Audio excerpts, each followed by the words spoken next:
Film ಫೆಸ್ಟಿವಲ್ಸ್ಗಳಿಗೆ ಯಾರ್ಯಾರು regular ಆಗಿ attend ಆಗ್ತೀರಾ ಮತ್ತು ಈ ಸಿನಿಮಾವನ್ನು ಫಿಲ್ಮ್ ಫೆಸ್ಟಿವಲಲ್ಲಿ ಯಾರ್ಯಾರು ನೋಡಿದಿರ ಅನ್ನೋದನ್ನು ಕೆಳಗಡೆ ತಿಳಿಸ್ಬಿಡಿ. ಯಸ್, ಹಾಯ್ ಹಲೋ ನಮಸ್ಕಾರ. ನೀವು ನೋಡ್ತಾ ಇದ್ದೀರಾ ನನ್ನ ಪ್ರಕಾರ. Shivamma Erehanchinala, directed by Jaishankar Aryar. Main lead ಆಗಿ ಶರಣಮ್ಮ ಅವರು ಕಾಣಿಸ್ಕೊಂಡಿದ್ದಾರೆ. ಈ ಸಿನಿಮಾವನ್ನು ನಾನು ಬೆಂಗಳೂರು ಅಂತಾರಾಷ್ಟ್ರೀಯ ಚಲನಚಿತ್ರೋತ್ಸವದಲ್ಲಿ ನೋಡಿದ್ದು. ಮಾರ್ಚ್ 3ನೇ ತಾರೀಕು ಭಾನುವಾರ ಬೆಳಗ್ಗೆ 11 ಗಂಟೆಗೆ. ಈ ಸಿನಿಮಾಗೆ ಇದ್ದಿದ್ದು ಹವಾನೇ ಬೇರೆ. ಅವತ್ತು ಸ್ಕ್ರೀನ್ ಕೆಪಾಸಿಟಿ ಇದ್ದಿದ್ದು 393. ಅದರಲ್ಲಿ ನಂದೇ ಲಾಸ್ಟ್ ಎಂಟ್ರಿ. ಬಟ್ ನಿಂತಿದ್ದು ಒಂದು 500ಕ್ಕೂ ಹೆಚ್ಚು ಜನ. ನಂಗೆ ನಿಜ ಸಖತ್ ಖುಷಿಯಾಗೋಯ್ತು. ಲಿಟ್ರಲಿ ನಮ್ಮ ಕನ್ನಡ ಸಿನಿಮಾವನ್ನು, ಅದು ಯಾವ ಸ್ಟಾರ್ ಇಲ್ಲ, ಯಾವುದೇ ಪ್ರಮೋಷನ್ಸ್ ಇಲ್ಲದೆ, ಜಸ್ಟ್ ಆ ಸಿನಿಮಾ ಗೆದ್ದಿರೋ ಅವಾರ್ಡ್ಸಿಂದ ಕೆಲವು ಜನ ಬಂದಿದ್ದಾರೆ. ಇನ್ನು ಎಷ್ಟೋ ಜನ ರಿಷಬ್ ಅವ್ರು ಇದನ್ನ ಪ್ರೊಡ್ಯೂಸ್ ಮಾಡಿದ್ದಾರೆ ಅಂತ ಗೊತ್ತಾಗಿರೋದ್ರಿಂದ ಬಂದಿದ್ದರು.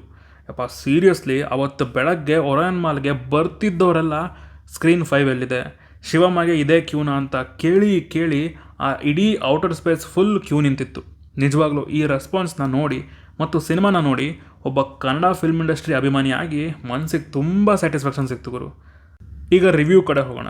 ಅದಕ್ಕಿಂತ ಮುಂಚೆ ಚಾನಲ್ಗೆ ಫಸ್ಟ್ ಟೈಮ್ ಬಂದಿದ್ರೆ ವಿಡಿಯೋನ ಫುಲ್ ನೋಡಿ, ಇಷ್ಟ ಆದರೆ ಮಾತ್ರ ಸಬ್ಸ್ಕ್ರೈಬ್ ಮಾಡಿಕೊಂಡು ಸಪೋರ್ಟ್ ಮಾಡಿ. ಶಿವಮ್ಮ ಸಿನಿಮಾದ ಒಂದು ಲೈನ್ ಸ್ಟೋರಿ ವಿಚಾರಕ್ಕೆ ಬಂದರೆ, ಕೊಪ್ಪಳ ಜಿಲ್ಲೆಯಲ್ಲಿ ಒಂದು ಸಣ್ಣ ಗ್ರಾಮದಲ್ಲಿ ಶಿವಮ್ಮ ಅನ್ನೋ ಒಂದು ಹೆಂಗಸು ಸರ್ಕಾರಿ ಶಾಲೆಯಲ್ಲಿ ಅಡುಗೆ ಕೆಲಸ ಮಾಡ್ಕೊಂಡಿರ್ತಾರೆ. ಹಾಗೆಯೇ ಅವ್ರ ಕುಟುಂಬದಲ್ಲಿ ಮಗಳಿಗೆ ಮದುವೆ ವಿಚಾರ ನಡೀತಾ ಇರುತ್ತೆ. ಇದ್ರ ಮಧ್ಯೆ ನಮ್ಮ ಶಿವಮ್ಮವರು ಒಂದು ಶೇಕ್ ಬಿಸ್ನೆಸ್ಗೆ ಇಳಿತಾರೆ. ಏನಾ ಬಿಸ್ನೆಸ್ಸು, ಏನಾ ಮಾರ್ಕೆಟಿಂಗ್ ಅಂತ ಟೀಸರ್ ನೋಡಿರೋರಿಗೆ ಗೊತ್ತಿರುತ್ತೆ. ಈ ನೆಟ್ವರ್ಕ್ ಮಾರ್ಕೆಟಿಂಗ್ ಅಂತಾರಲ್ಲ, ಅದರ ಬಲೆಗೆ ಬಿದ್ದು ಬಂಡತನದಿಂದ ಏನು ಮಾಡ್ತಾರೆ ನಮ್ಮ ಶಿವಮ್ಮವರು ಅನ್ನೋದೇ ಈ ಸಿನಿಮಾದ ಕತೆ. ಸಿನಿಮಾದಲ್ಲಿ ನನಗೆ ಇಷ್ಟ ಆಗಿದ್ದು ಸ್ಟೋರಿ. ಈ ಸಿನಿಮಾದ ಕತೆ ಏನಿದೆ ಅದೇ ತುಂಬ ಸ್ಟ್ರಾಂಗ್ ಆಗಿರೋದು. ಇಲ್ಲಿ ರಿಲೇಟಬಲ್ ಫ್ಯಾಕ್ಟರ್ ಇದೆ, ಅದು ತುಂಬ ಜನಕ್ಕೆ ಫೀಲ್ ಆಗುತ್ತೆ. ಯಾಕಂದರೆ 10ರಲ್ಲಿ ಮಿನಿಮಮ್ 4ರಿಂದ 5 ಜನ ಆದರೂ ಈ ಚೈನ್ ಮಾರ್ಕೆಟಿಂಗ್ ಬಿಸ್ನೆಸ್ ಬಗ್ಗೆ ಕೇಳಿರ್ತಾರೆ. ಎಷ್ಟೋ ಜನ ಅದ್ರ ಬಲೆಗೆ ಕೂಡ ಬಿದ್ದಿರ್ತಾರೆ. ಸೊ ಈ ಒಂದು ಕತೆ ಪ್ರೈಮರಿ ಲೇಯರ್ ಆಗಿ ಕಾಣಿಸುತ್ತೆ. ಆದರೆ ಸೆಕೆಂಡರಿ ಲೇಯರ್ ಆಗಿ ಶಿವಮ್ಮ ಅನ್ನೋ ಒಂದು ಹೆಂಗಸಿನ ಹಠ, ಬಂಡತನ, ಮೊಂಡತನವನ್ನು ಎತ್ತಿ ಹಿಡಿಯುತ್ತೆ. Next, strong substance and characterisation. Shivamma ಅನ್ನೋ ಪಾತ್ರ ಯಾವ ಸಿಚುವೇಷನಲ್ಲಿದೆ, ಯಾಕೆ ಈ ಥರ ನಿರ್ಧಾರಗಳನ್ನು ತಗೋತಾ ಇದೆ, ಇಷ್ಟು ಬಂಡು ಬಿದ್ದಿರೋದು ಯಾಕೆ ಅನ್ನೋದಕ್ಕೆ ಆನ್ಸರ್ ಒಂದು ರೀತಿ ಆ ಕ್ಯಾರೆಕ್ಟರ್ ಸುತ್ತಮುತ್ತ ಇರೋ ಪಾತ್ರಗಳು ಮತ್ತು ಅವುಗಳ ಸಿಚುವೇಶನ್ ನೋಡಿದರೆ ಅರ್ಥ ಆಗಿಬಿಡುತ್ತೆ. ಈ ಸಿನಿಮಾದ ಮೇಯ್ನ್ ಪಿಲ್ಲರ್ ಅಂದರೆ ಅದು ಆ ಕ್ಯಾರೆಕ್ಟರ್ ಶಿವಮ್ಮ. ಆ ಪಾತ್ರದಲ್ಲಿ ಧೈರ್ಯ ಇದೆ, ಕಾನ್ಫಿಡೆನ್ಸ್ KG ಗಟ್ಟಲೆ ಇದೆ, ಬಂಡತನ ಅಂತೂ ಕೇಳಲೇಬೇಡಿ, ಸ್ವಲ್ಪ ಮೋಸ ಕೂಡ ಮಾಡುತ್ತೆ.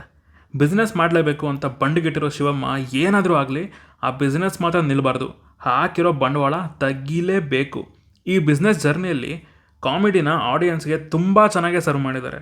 ಆ ಶೇಕ್ನ ಶಿವಮ್ಮ ಹೇಗೆ ಕಸ್ಟಮರ್ಸ್ಗೆ ಕೊಡ್ತಾಳೋ ಅದೇ ರೀತಿ ಎಮೋಷನ್ಸ್ ಕೂಡ ವರ್ಕ್ ಆಗ್ತವೆ. ಈ ಬಿಸ್ನೆಸ್ ಜರ್ನಿ ಎಲ್ಲಿಗೆ ಹೋಗಿ ನಿಲ್ಲುತ್ತೆ ಅನ್ನೋ ಒಂದು ಕ್ಯೂರಿಯಾಸಿಟಿ ಬಂದೇ ಬರುತ್ತೆ. ಬಿಸ್ನೆಸ್ ಜರ್ನಿಗಿಂತ ಶಿವಮ್ಮನ ಬಂಡತನಕ್ಕೆ ಕೊನೆ ಇದೆಯಾ ಅನ್ನೋದನ್ನು ಎದುರು ನೋಡ್ತಿದ್ದೆ ನಾನು. Next, execution. ಈ ಕಥೆಯನ್ನು ಪಾಲಿಷ್ ಮಾಡಿ ಒಂದು ಟಿಪಿಕಲ್ ಕಾಮಿಡಿ ಸಿನಿಮಾ ಥರನೂ ತೋರಿಸ್ಬೋದಿತ್ತು. ಆದರೆ ಜೈಶಂಕರ್ ಅವರು ಒಂದು ರಿಯಲಿಸ್ಟಿಕ್ ಅಪ್ರೋಚ್ ಕಡೆ ಹೋಗಿದ್ದಾರೆ.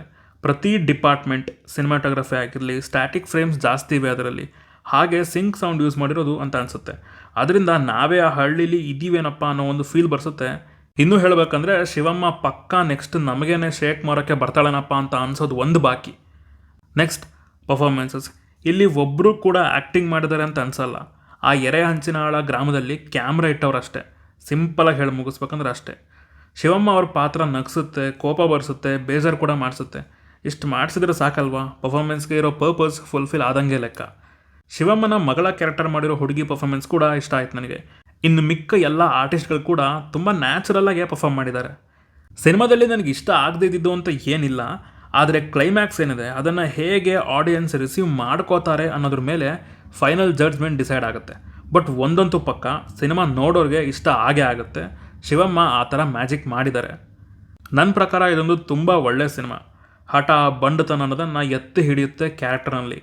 ಫ್ಯಾಮಿಲಿ ಜೊತೆಗೆ ಆರಾಮಾಗಿ ನೋಡ್ಬೋದು. ಥಿಯೇಟ್ರಿಕಲ್ ಎಕ್ಸ್ಪೀರಿಯೆನ್ಸ್ ಚೆನ್ನಾಗಿತ್ತು. ಸೊ ಇದಿಷ್ಟು ನನಗೆ ಸಿನಿಮಾ ನೋಡಿ ಹೇಳಬೇಕು ಅಂದ್ಕೊಂಡಿದ್ದಂತಹ ವಿಚಾರಗಳು. ನೀವೇನಾದರೂ ಸಿನಿಮಾ ನೋಡಿದರೆ ನಿಮಗೇನು ಅನ್ನಿಸ್ತು ಅಂತ ಕೆಳಗಡೆ ಕಮೆಂಟ್ಸಲ್ಲಿ ತಿಳಿಸಿ. ಹಾಗೂ ನೀವೇನಾದರೂ ಚೈನ್ ಮಾರ್ಕೆಟಿಂಗಲ್ಲಿ ಇನ್ವಾಲ್ವ್ ಆಗಿದ್ದೀರ ಅನ್ನೋದನ್ನು ತಿಳಿಸಿ. ಸೊ ಸಿಗೋಣ ಮುಂದಿನ ವಿಡಿಯೋದಲ್ಲಿ. ಬಾಯ್.